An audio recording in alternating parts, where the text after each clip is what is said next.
Hello students, mission graduate पर आपका स्वागत है। आज की इस वीडियो में हम दो पॉलिनोमियल्स को डिवाइड करने का शॉर्टकट मेथड सीखने वाले। जी हाँ, आपने बिल्कुल सही सुना है, शॉर्टकट मेथड। जो काम आप पहले कोशेंट एंड रिमाइंडर को फाइंड करने के लिए लॉन्ग डिवीजन मेथड का यूज करते थे, ठीक है, आज हम उससे छुटकारा पाने वाले हैं। बिल्कुल एक आसान मेथड से क्वेश्चन को सोल्व करने वाले हैं। जिस क्वेश्चन को सोल्व करने में आपको काफ़ी टाइम लग जाता था, उस क्वेश्चन को अब चुटकों में आप सोल्व कर पाओगे। जी हाँ, बिल्कुल आसान है। इस काम को आसान बनाया है हॉर्नर्स साहब ने, ठीक है। आज हम उनके मेथड को सीखने वाले हैं। इसका नाम है Horner's method of synthetic division, ठीक है जी। बिल्कुल आसान है। पहले तो हम काम वही करेंगे जो आपने पहले सीखा है, ताकि आपको थोड़ा रिवाइज तो हो जाए ना, हमने क्या क्या सीखा है वहां पे, ठीक है। चलिए पहले ऑर्डिनरी प्रोसेस देखते हैं, फिर हम बात करेंगे नई मेथड की, सिंथेटिक डिवीजन की। आपका काम चुटकियों में कैसे सोल्व होता है, बिल्कुल आसान है, ठीक है। देखो, अपने पास एक पॉलिनोमियल है एफ ऑफ एक्स। डिग्री 4 की पॉलिनोमियल है भैया, डिग्री 4 की। सर हमने तो पे डिग्री 2 तक, डिग्री 3 तक काम किया है, आपने तो स्टार्टिंग में डिग्री 4 दे दी। सर इसको कैसे सोल्व करेंगे सर? हमने तो कभी सोल्व ही नहीं की सर ऐसी पॉलिनोमियल। हमने तो 11th 12th के अंदर भी एक्स क्यूब तक ही सोल्व किया सर। आप तो एक्स 4 दे रहे हो, कोई बात नहीं, चलिए करते हैं इसको भी, आप इसको भी सीख जाओगे, ठीक है। देखो, एफ ऑफ एक्स अपने पास है 5x की power 4 minus 3x cube plus x square plus x plus 1 is divided by x minus 1, ठीक है। अब देखो, जो आपका ऑर्डिनरी मेथड है उसकी बात करते हैं। ऑर्डिनरी प्रोसेस, ठीक है। देखो, ऑर्डिनरी प्रोसेस आपके पास क्या होता था, 5x रेज टू पावर 4। सबसे पहले चेक करो क्या ये जो पॉलिनोमियल है कंप्लीट है या इनकम्प्लीट है। कंप्लीट से मतलब ये है कि x की सभी पावर्स प्रेजेंट होनी चाहिए। 4 है तो 3 भी है, 2 है, 1 है, 0 सभी प्रेजेंट है, मतलब पॉलिनोमियल कंप्लीट अपने पास। Minus 3x cube plus x cube plus x plus 1, ठीक है। हमें डिवाइड करना है इसको x माइनस 1 के साथ, ठीक है जी। इसको डिवाइड करते हैं। देखो, इसका फर्स्ट कोएफिशिएंट x, इसका फर्स्ट कोएफिशिएंट 5 x की पावर 4, यानी फर्स्ट टर्म इसके, तो अपने पास इससे कैंसिल आउट होगा, ये जाएगा अपने पास 5x क्यूब पे, ठीक है। तो यहाँ लिखेंगे 5x क्यूब। अब इस 5x क्यूब की मल्टीप्लाई इसके साथ भी करनी है, इसके साथ भी करनी है, तो इसके साथ करेंगे तो मिलेगा 5x की पावर 4, इसके साथ करेंगे तो मिलेगा 5x की पावर 3, ठीक है। उसके बाद हम क्या करते हैं, साइन चेंज करते हैं, माइनस प्लस, ये कैंसिल आउट, ठीक है। Minus 3 plus 5 that is 2x cube. इन सभी को नीचे उतार लेते हैं, x square plus x plus 1, ठीक है। अब फिर से हम काम क्या करेंगे, इसकी फर्स्ट टर्म और इसकी फर्स्ट टर्म, ठीक है। 2x क्यूब अपॉन x, तो इससे कैंसिल आउट होगा, अपने पास क्या बनेगा, 2x स्क्वायर बनेगा, ठीक है। अब ये जाएगा 2x स्क्वायर पे, तो यहाँ लिखेंगे प्लस 2x स्क्वायर। अब इस प्लस 2x स्क्वायर की मल्टीप्लाई हम इसके साथ करेंगे, इसके साथ करेंगे, तो अपने पास क्या बनेगा, 2x क्यूब बनेगा। इसके साथ करेंगे तो माइनस का 2x स्क्वायर बनेगा। फिर से हम साइन चेंज करेंगे, प्लस है तो माइनस, माइनस है तो प्लस, ये कैंसिल आउट हो जाएगा, प्लस 1 प्लस 2 तो 3x square plus x plus 1, ठीक है जी। ये अपने पास मिलेगा यहाँ से, हाँ जी। इसके बाद इसका टर्म 3x स्क्वायर और ये टर्म x कैंसिल आउट होगी, तो अपने पास जाएगा ये 3x पे, ठीक है जी। 3x पे गया तो यहाँ लिखेंगे प्लस का 3x, ठीक है। अब इस 3x के मल्टीप्लाई इसके साथ करेंगे तो क्या आएगा, 3x स्क्वायर, इसके साथ करेंगे क्या आएगा, माइनस 3x, ठीक है।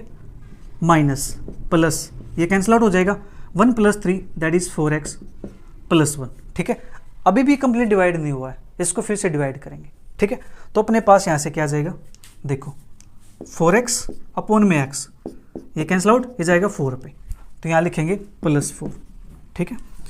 अब मैं इसको यहाँ लिख देता हूँ, 4x प्लस 1 है, तो 4 से इसकी मल्टीप्लाई करते हैं तो आता 4x, ठीक है। 4 से इसकी मल्टीप्लाई करते हैं तो आता माइनस का 4, साइन चेंज, माइनस प्लस, ये कैंसिल आउट हो गया, ठीक है। 1 प्लस 4 दैट इज 5, ठीक है। तो अपने पास यहाँ से जो रिमाइंडर आया है और जो कोशेंट आया, ये अपने पास क्या कहलाता है जी, कोशेंट, ठीक है। ये अपने पास क्या कहलाता है, रिमाइंडर, ठीक है। ये काम हम करते थे अभी तक, जो करते आए, ठीक है, जो हमने सीख रखा है, हम इस प्रोसीजर को फॉलो करते आए अभी तक, ठीक है।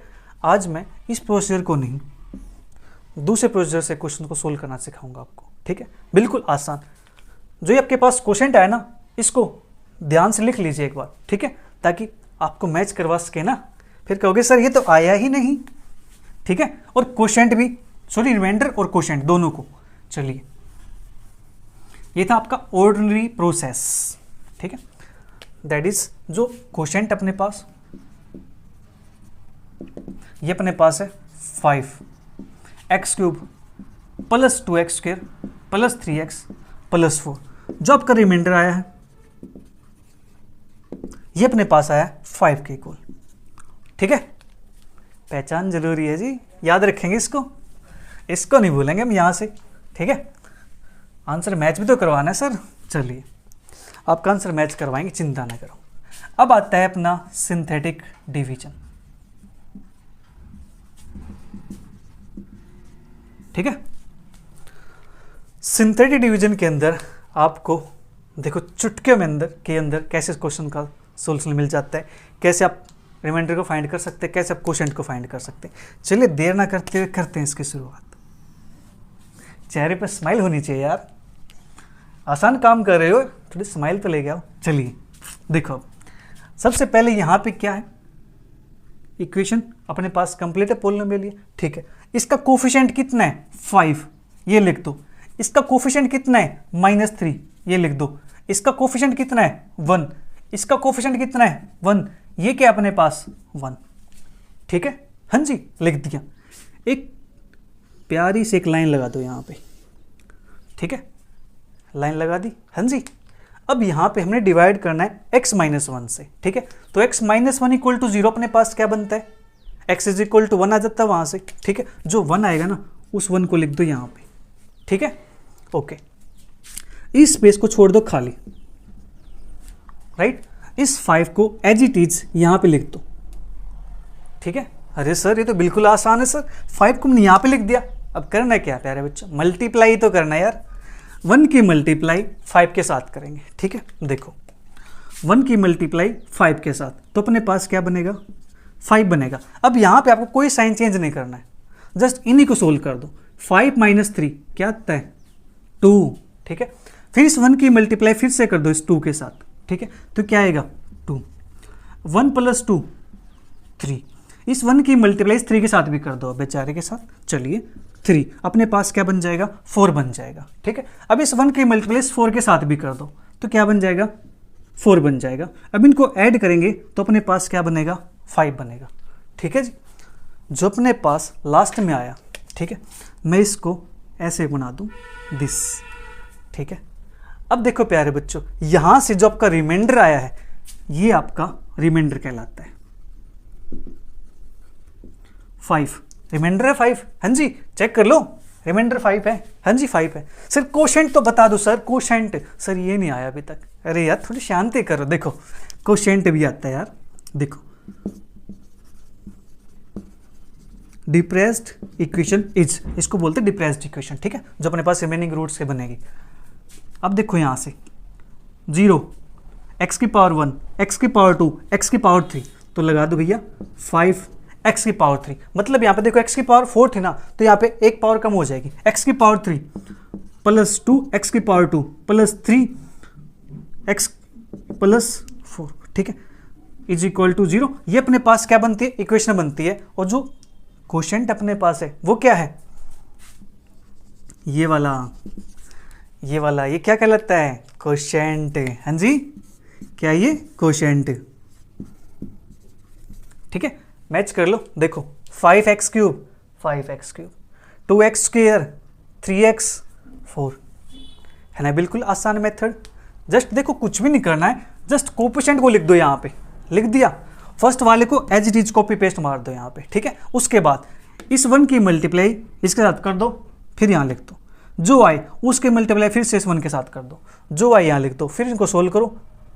जो आए मल्टीप्लाई करो फिर सोल्व करो, जो आए मल्टीप्लाई करो फिर सोल्व करो, और जो लास्ट में अपने पास बचता है वो होता है रिमाइंडर, ठीक है। उससे पहले वाला अपने पास क्या होता है जी क्वोशिएंट होता है, ठीक है। अगर आप इसके रूट्स भी निकालना चाहते हो तो इसको आगे सिंप्लीफाई कर लो, ठीक है, तो आप इसके रूट्स भी निकाल सकते हो। लेकिन हमारा जो मेन मोटिव था यहाँ पे वो था क्वोशिएंट फाइंड करना एंड रिमाइंडर फाइंड करना। ठीक है, आपको ये मेथड, नया मेथड कैसा लगा, Horner's method of synthetic division, नीचे कमेंट बॉक्स में जरूर बताइएगा। ठीक है, मिलते हैं जल्दी किसी नए टॉपिक के साथ, तब तक के लिए bye bye, take care, see you, thank you for watching.